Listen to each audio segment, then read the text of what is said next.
বাঙালি খানায় সবাইকে স্বাগত জানাই।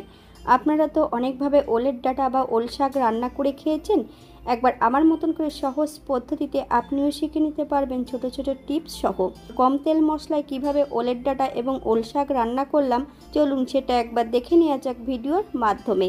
এতটাই সুস্বাদু হয়েছিল খেতে, আপনি একবার রান্না করলে বারবার রান্না করবেন। আশা করছি আজকের ভিডিওটি ভালো লাগবে। সকল বন্ধুদের কাছে অনুরোধ করছি সম্পূর্ণ ভিডিওটি দেখার।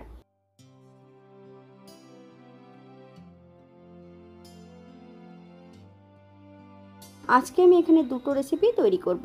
এখানে আমি আগের থেকে বেশ কিছুটা ওল শাক নিয়ে নিয়েছি। প্রথমে আমি ওল শাকটাকে বেশ সুন্দর করে কেটে ধুয়ে নেব।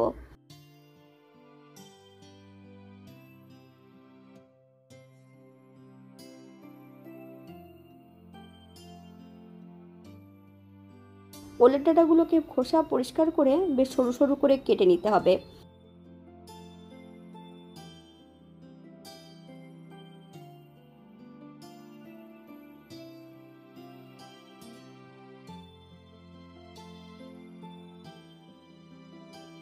এই পর্যায়ে আমি সম্পূর্ণ ওলের ডাঁটাগুলোকে খোসা পরিষ্কার করে ছোট ছোট টুকরো করে কেটে নিয়েছি। আপনারা আপনাদের পছন্দ মতন ওলের ডাঁটাগুলো কেটে নিতে পারেন।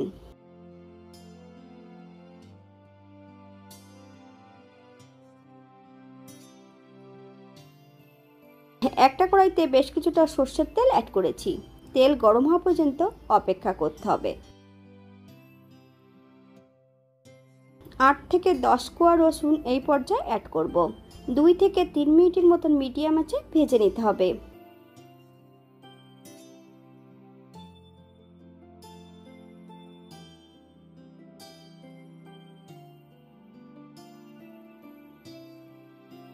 সাত থেকে 8টা মিডিয়াম সাইজের চিংড়ি মাছ এই পর্যায়ে অ্যাড করব। হাফ চামচ লবণ আর হাফ চামচ হলুদ গুঁড়ো দিয়ে বেশ ভালো করে ভেজে নিতে হবে।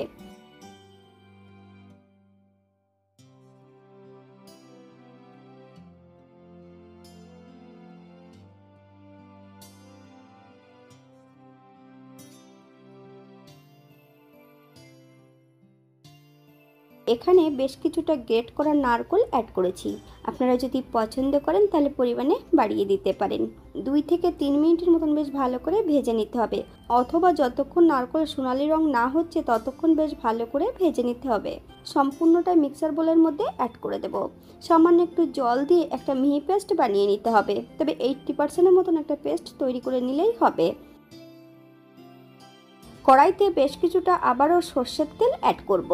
তেল গরম হওয়া পর্যন্ত অপেক্ষা করতে হবে। ফোড়নে রেখেছি হাফ চামচ কালো জিরে। ফোড়ন থেকে সুগন্ধ বেরোলে মিডিয়াম সাইজের একটা পেঁয়াজ অ্যাড করব। আপনারা যদি পছন্দ করেন তাহলে পরিমাণে বাড়িয়ে দিতে পারেন। হাফ চামচ লবণ, আপনারা স্বাদ অনুসারে লবণটা অ্যাড করবেন। মিডিয়াম আঁচে বেশ পেঁয়াজটা ভালো করে ভেজে নিতে হবে, অথবা পেঁয়াজ থেকে যতক্ষণ কাঁচা গন্ধ ছাড়বে ততক্ষণ বেশ ভালো করে ভেজে নিতে হবে। 4-5টা কাঁচা লঙ্কা, আপনারা যদি পছন্দ করেন তাহলে পরিমাণে বাড়িয়ে দিতে পারেন। আগের থেকে এখানে আমি বেশ কিছুটা মশলা বেটে রেখেছি। 1 চামচ জিরে, 2টো শুকনো লঙ্কা বেশ মিহি করে বেটে নিয়েছি। হাফ চামচ হলুদ গুঁড়ো, বেশ কিছুটা জল। এই পর্যায়ে সম্পূর্ণ মশলাটা অ্যাড করে দেব কড়াইতে। মিডিয়াম আঁচে বেশ কিছু সময় মশলাটা কষিয়ে নিতে হবে, অথবা মশলা থেকে যতক্ষণ তেল না ছাড়ছে ততক্ষণ বেশ মশলাটা ভালো করে কষিয়ে নিতে হবে।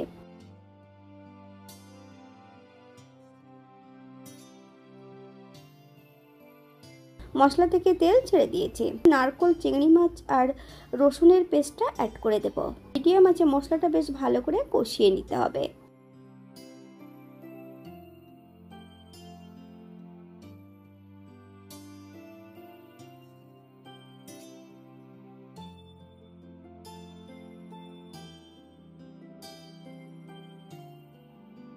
এই পর্যায়ে সম্পূর্ণ ওলের ডাঁটার টুকরোগুলো অ্যাড করব। হাই ফ্লেমে 5 থেকে 7 মিনিটের মতন প্রথমে রান্না করে নিতে হবে। হাফ চামচ লবণ।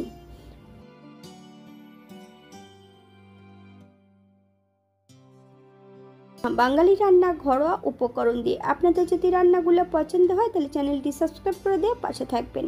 পাশে থাকা বেলটি বাজিয়ে দেবেন, নইলে নিত্য নতুন রান্নার নোটিফিকেশন পাবেন না। আমার এই চ্যানেলে বিভিন্ন ধরনের আমিষ নিরামিষ রেসিপি দেওয়া আছে, আপনাদের যদি পছন্দ হয় তাহলে চ্যানেলটি ঘুরে একবার দেখে নেবেন।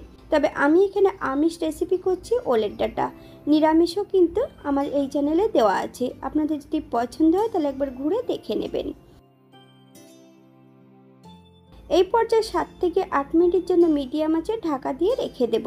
তবে শুধু ঢাকা দিয়ে রেখে দিলে হবে না, মাঝে মাঝে ঢাকা খুলে একটু নেড়েচেড়ে দিতে হবে, নইলে কড়াই নিচটাতে লেগে যেতে পারে। 8 মিনিট পর এই পর্যায়ে একবার চেক করে নিতে হবে যে ওলের ডাঁটাগুলো সেদ্ধ হয়েছে কিনা।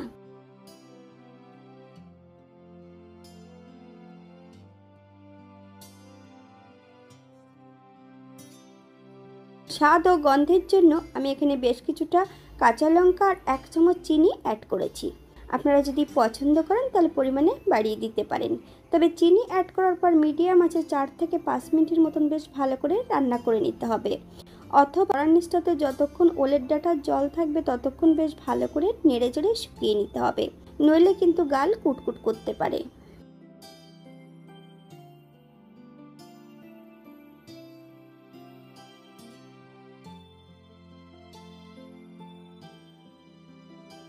আপনারা যদি এই পর্যায়ে গরম মশলা বাটা পছন্দ করলে অ্যাড করতে পারেন। গ্যাসের ফ্লেমটা অফ করে দিয়ে 5 মিনিটের জন্য স্ট্যান্ডিং টাইম দেব, তারপর সার্ভ করব।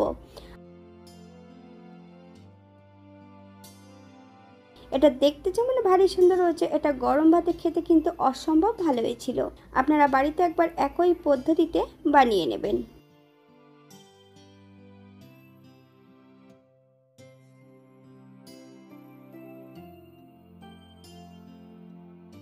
যারা নিরামিষ খাবেন তারা অবশ্যই এখানে পেঁয়াজ, রসুন আর চিংড়ি মাছটা বাদ দিয়ে দেবেন। নারকেলের পরিবর্তে আপনারা এখানে পোস্তটাও অ্যাড করতে পারেন, সেটা খেতেও কিন্তু খুব সুস্বাদু হবে। আমি এখানে কালো জিরে ফোড়ন দিয়েছি, আপনারা সর্ষে ফোড়ন দিয়েও এটা রান্না করতে পারেন।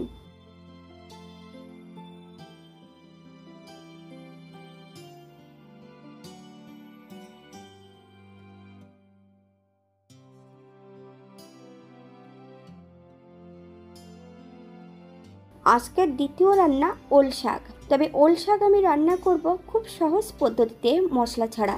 এটা কিন্তু খেতে খুবই সুস্বাদু হয়েছিল। এখানে আমি প্রথমে ওল শাকটাকে সরু সরু করে কেটে নিয়েছি।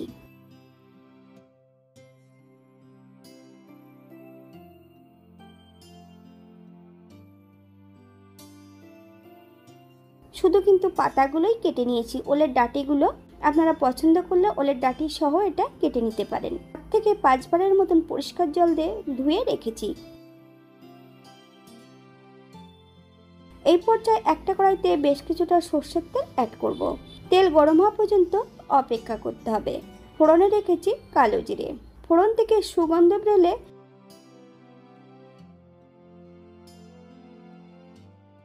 এখানে 4 থেকে 5 কোয়া রসুন 80% মতন বেটে আমি অ্যাড করেছি। রসুন থেকে যতক্ষণ কাঁচা গন্ধ ছাড়বে ততক্ষণ বেশ ভালো করে ভেজে নিতে হবে। 4-5টা কাঁচা লঙ্কা, আপনারা যদি পছন্দ করেন তাহলে লঙ্কার পরিমাণটা বাড়িয়ে দিতে পারেন।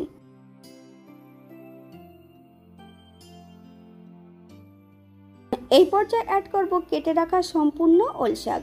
তবে ওল শাকের গায়ে যেন জল না থাকে, বেশ ভালো করে জলটা ঝরিয়ে নিতে হবে। তবে শাকটা রান্না করতে হবে কিন্তু হাই ফ্লেমে। এই পর্যায়ে অ্যাড করব 1/2 চামচ লবণ, আপনারা স্বাদ অনুসারে লবণটা অ্যাড করবেন।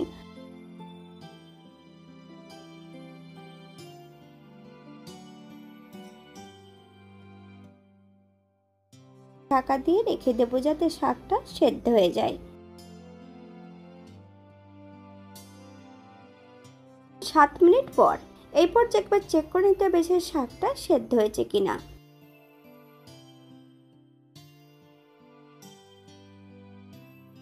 হাফ চামচ হলুদ গুঁড়ো আর 1 চামচ চিনি, একদম লো ফ্লেমে 3 থেকে 4 মিনিটের মতন বেশ ভালো করে রান্না করে নিতে হবে।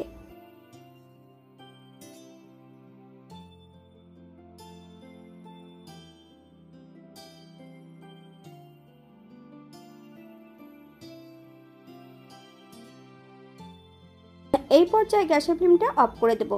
এটা দেখতে যেমন ভারী সুন্দর হয়েছে, এটা গরম ভাতে খেতে কিন্তু অসম্ভব ভালো হয়েছিল। একটু কাসুন্দি আর পাতিলেবুর রস যদি ভাত দিয়ে মেখে খাওয়া হয়, এটা অসাধারণ লাগবে। আজকের ভিডিওটি এই পর্যন্ত। সবাই সুস্থ থাকবেন, ভালো থাকবেন। অন্যদিন নতুন রেসিপি নিয়ে আপনাদের সামনে আবার আমি হাজির হব। নতুন ও পুরনো সকল বন্ধুদের অসংখ্য ধন্যবাদ ভিডিওটি দেখার জন্য। হাতে যদি সময় থাকে তাহলে একটা লাইক, কমেন্ট, শেয়ার করবেন।